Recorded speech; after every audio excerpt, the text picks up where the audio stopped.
À l'étranger, la Birmanie, où l'opposition a formé un gouvernement provisoire contre le régime en place, l'Arménie soviétique encore, où plus de 100 000 personnes ont à nouveau manifesté dans les rues d'Erevan.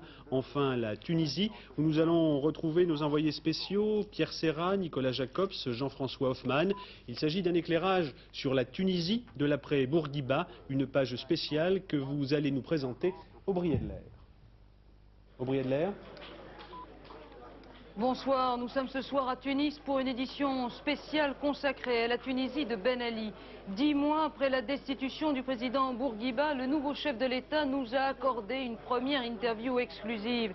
S'il a, semble-t-il, apaisé la population, il n'a pas encore réussi à juguler la crise économique. Chômage, hausse des prix, rejoint cette année par la sécheresse, tempère aujourd'hui l'espoir né du changement dans le pays. Le président Ben Ali, qui nous a reçus, Pierre Serra et moi, a accepté tout d'abord d'expliquer les conditions de son arrivée au pouvoir. Monsieur le Président, bonsoir. Vous êtes au pouvoir depuis novembre dernier. Vous aviez alors estimé qu'il était nécessaire de destituer le président Bourguiba. Alors, qu'avez-vous fait pour la Tunisie depuis? D'abord, ce n'est pas une destitution. Il s'agissait d'un acte de redressement, de salut national. Vous savez, avant le 7 novembre, la loi était bafouée, les institutions paralysées. Et je devais, bien entendu, rétablir l'état de droit. Et j'ai fait ce que je dois faire, c'est-à-dire répondre à l'appel du devoir et à l'attente populaire. Et ça a été fait dans strict respect de la Constitution et de la loi, sans une goutte de sang et sans la moindre égratignure. En somme, le vrai premier service que vous avez rendu à la Tunisie, c'est en somme d'enlever Bourguiba qui était au pouvoir depuis 30 ans et qui était malade. Il était malade, il n'était pas dans un état de gouverner. Le pays n'était pas gouverné, il était ingouvernable, il était à peine administré. Le président était effectivement malade et il avait un entourage néfaste. Précisément, lorsque vous avez été nommé Premier ministre le 12 octobre 1987, est-ce que le problème de la destitution se posait déjà pour vous à ce moment-là? Vous savez, le problème se posait. Moi, j'ai vécu avec le président Bourguiba depuis 1984. Et donc, j'ai côtoyé le président, je le côtoyais tous les matins de 7h à 10h. Et j'ai vu le président Bourguiba dans quel état il était. Il était incapable de gouverner. Il revenait sur ses décisions, les décisions qu'il prenait la veille. Donc, il n'était pas dans un état normal. Finalement, justement, s'il ne s'agit pas d'un coup d'État militaire, est-ce qu'on peut parler d'un coup d'État médical? Non, pourquoi un coup d'État militaire? Il était effectivement, le président était malade. Il était dans un état de santé vraiment qui l'empêche de gouverner. Et aujourd'hui, comment va-t-il? Maintenant, comment il va? Comme les vieux, comme quelqu'un qui a plus de 80 ans, qui a 85 ans. Vous les évoquiez tout à l'heure, des élections sont normalement prévues dans quelques semaines en Tunisie.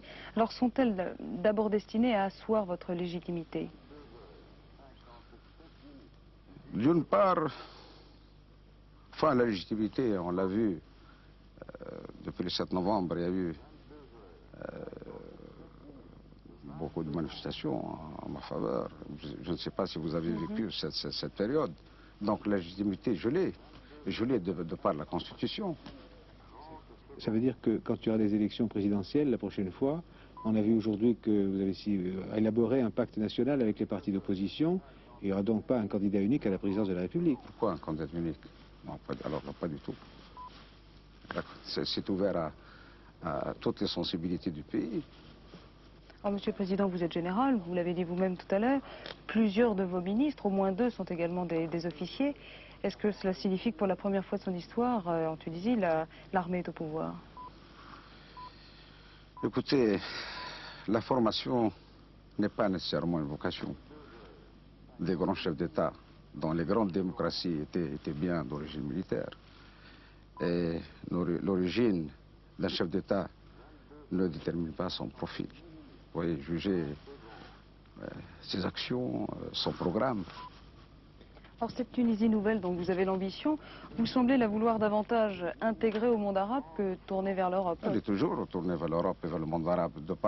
Nous avons une vocation maghrébine, arabo-musulmane et méditerranéenne. Nous avons, avec les pays du Grand Maghreb, nous avons engagé un processus pour l'édification d'un Grand Maghreb qui, demain, un Maghreb uni, pourrait être un interlocuteur valable pour la CE qui préfère traiter avec les ensembles. Alors il y a un dernier problème, si vous voulez, qui a un peu inquiété les pays européens et la France notamment, parce qu'on est très sensible à ces choses-là, c'est ce qu'on a pu appeler l'islamisme ou l'intégrisme, parfois avec abus. C'est réglé chez vous, il n'y a plus de problème. Ou vous avez calmé le jeu quand même, non? Vous savez, les Tunisiens sont des musulmans et des musulmans sunnites, tolérants, pas fanatiques, ouverts au modernisme. Il y avait effectivement un problème avant le 7 novembre. Problème dû au comportement officiel, je dirais, officiel, peu respectueux de la religion. Donc, nous avons pris certaines mesures pour rendre à l'islam la place qui lui revient dans un pays musulman, d'une part, et d'autre part, j'ai affirmé à plusieurs reprises dans mes discours que la Tunisie appartient à tous ses enfants, sans exclusive. C'est peut-être ça qui a un peu calmé les esprits. Militaire